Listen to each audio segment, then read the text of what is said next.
Alors quel est le lien entre la lumière et la température de surface d'une étoile?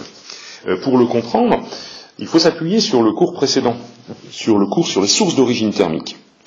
En fait, quand on regarde le profil spectral de la lumière d'une étoile, on peut reconnaître l'allure générale des courbes que nous avons déjà vues pour les sources d'origine thermique. Et nous avons énoncé une propriété dans le cours précédent qui dit que plus la lumière d'une source d'origine thermique est riche en radiation de courte longueur d'onde, plus la température de cette source était élevée. Alors, radiation de courte longueur d'onde, la longueur d'onde ici est placée en abscisse, les courtes longueurs d'onde sont donc les radiations ici dans le domaine du bleu-violet, et même au-delà, dans le domaine des UV également. Alors, dans ces domaines de courte longueur d'onde, on voit bien que la première étoile, ici, est très riche en radiation de courte longueur d'onde, comparativement à la seconde étoile. On va donc pouvoir affirmer que la température de surface de la première étoile est plus grande que la température de surface de la seconde. On pourrait travailler d'une autre manière pour visualiser ça. On peut très bien repérer sur ces profils spectraux que nous avons ici ce que l'on appelle le maximum d'émission, c'est-à-dire la longueur d'onde qui est émise ici avec la plus forte intensité. Elle serait notée par exemple lambda max 1 pour la première étoile, et puis pour la seconde étoile ici, on pourrait bien dire là, voilà, j'ai repéré ici le lambda max 2, le maximum d'émission de la deuxième étoile. Eh bien, je m'aperçois que le lambda max, le maximum d'émission ici de ma première étoile, est bien plus petite que la longueur d'onde du maximum d'émission de ma deuxième étoile. Voilà.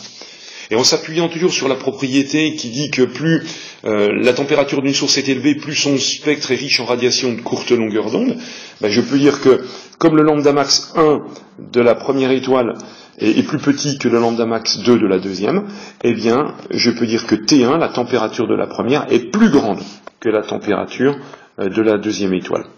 Les températures évoluent en sens inverse des longueurs d'onde des maximums d'émission. On pourrait donc dire que plus la longueur d'onde du maximum d'émission d'une étoile est petite, plus sa température est élevée. Maintenant, si je cherche à comprendre le lien qu'il y a entre la lumière d'une étoile et sa composition chimique, ce n'est plus l'allure générale du profil spectral que je vais regarder, mais je vais m'intéresser à ces chutes d'intensité ici qui sont présentes dans le spectre. Voilà. On peut remarquer des chutes d'intensité dans le profil spectral. Alors, qu'est-ce que ça va nous donner sur le spectre lui-même de l'étoile? Eh bien, en fait, ces chutes d'intensité vont apparaître dans le spectre de l'étoile sous forme de raies sombres ou noires, ici, qui vont correspondre exactement aux chutes d'intensité que l'on repère sur le profil spectral. Voilà, je peux en rajouter ici une également dans le domaine du rouge. Voilà. Le spectre de la lumière d'une étoile est donc ce qu'on appelle un spectre non pas continu. Il a bien un fond continu, mais il y a présence de raies d'absorption dessus, donc on appelle ça un spectre de raies d'absorption. Raies d'absorption, oui, car ces chutes d'intensité sont dues à un phénomène d'absorption. Ce sont des gaz qui absorbent ces radiations. Alors des gaz, où cela?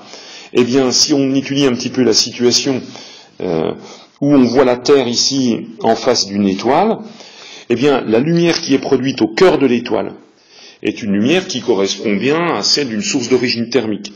On va y trouver donc un spectre qui sera continu. Par contre, quand cette lumière est observée sur Terre, on a présence dans le spectre de raies d'absorption, où se trouvent les gaz qui ont pu absorber ces radiations. Eh bien, on peut évoquer les gaz constitutifs de l'atmosphère de l'étoile. Sur le trajet de la lumière entre l'étoile et la Terre, eh bien cette lumière va traverser l'atmosphère de l'étoile. Et dans cette atmosphère-là, les conditions de pression et de température sont vraisemblablement réunies pour que les gaz présents dans cette atmosphère puissent réaliser une absorption. Mais attention, la lumière traverse aussi notre atmosphère avant d'arriver jusqu'à nos yeux d'observateurs terriens.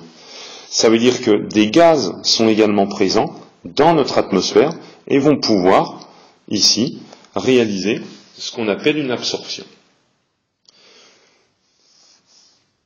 Alors, si je m'intéresse maintenant à mon spectre d'étoiles, comment puis-je connaître la composition chimique de l'atmosphère de cette étoile? Eh bien pour ça, il faut que j'ai connaissance de son profil spectral, de son spectre, de raie d'absorption. Il faut que je dispose d'une équerre et d'un tableau de raie spectrale. Alors, pourquoi un tableau de raie spectrale? Bien simplement parce que les scientifiques sur Terre ont appris à connaître les différents atomes ou ions que l'on peut trouver sur notre planète, et on a mesuré les raies, ici, caractéristiques, la longueur d'onde des raies caractéristiques de ces différents atomes. Comment puis-je travailler dès lors avec un spectre? Je place mon équerre pour mesurer la longueur d'onde de l'une de ces raies d'absorption, ici. Je m'aperçois que cette première raie d'absorption a une longueur d'onde légèrement supérieure à 410 nanomètres. Je vais fouiller dans mon tableau de raie spectrale que je connais, et je m'aperçois ici qu'à 410,2, eh bien, un atome qui s'appelle l'hydrogène peut absorber à cette longueur d'onde. Donc cette raie d'absorption repérée correspond vraisemblablement à celle de l'hydrogène. Si je décale mon équerre pour mesurer la longueur d'onde d'une autre raie d'absorption ici, voici, eh bien, je m'aperçois que je me situe ici à une longueur d'onde d'environ 434 nanomètres. 434 nanomètres, si je continue mon parcours dans mon tableau, je vais trouver effectivement une raie d'absorption. C'est encore l'hydrogène ici qui est responsable de cette raie d'absorption à 434 nanomètres. L'hydrogène n'étant pas constitutif de l'atmosphère de la Terre, il appartient vraisemblablement à l'atmosphère de l'étoile dont nous sommes en train d'analyser la lumière.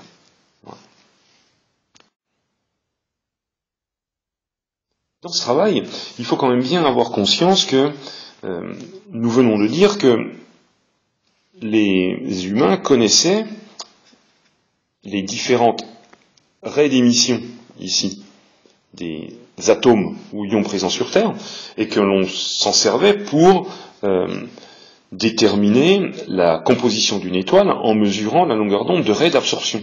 Quel est le lien entre raie d'émission pour un gaz et ces raies d'absorption? Eh bien, pour cela, on utilise une propriété assez simple que les scientifiques ont observée au milieu du XIXe siècle. Lorsqu'on a fait produire de la lumière à certains atomes, je vais prendre par exemple un atome dont on n'a pas encore parlé ici, prenons l'atome de sodium, qui va être simple dont la situation va être simple à schématiser. Eh bien, l'atome de sodium, quand je lui demande d'émettre de la lumière, j'obtiens un spectre d'émission qui est un spectre de raie d'émission, qui est caractérisé par la présence notamment de deux jolies raies jaunes ici, qu'on appelle le doublet jaune du sodium. Ça, c'est quand le sodium émet de la lumière. C'est ce qu'on appelle son spectre d'émission. Maintenant, quand de la lumière blanche va traverser du sodium gazeux, ce sodium va absorber certaines radiations de la lumière blanche. Et après la traversée du gaz sodium, eh bien, je m'aperçois que dans la lumière, il y a présence de deux raies d'absorption dans le spectre qui se situent exactement au même endroit que les raies jaunes d'émission du sodium. On dit qu'un gaz absorbe les mêmes radiations que celles qu'il est lui-même capable d'émettre. C'est pour ça que l'on peut identifier, comme on l'a fait précédemment, les raies d'émission d'un gaz et ses raies d'absorption.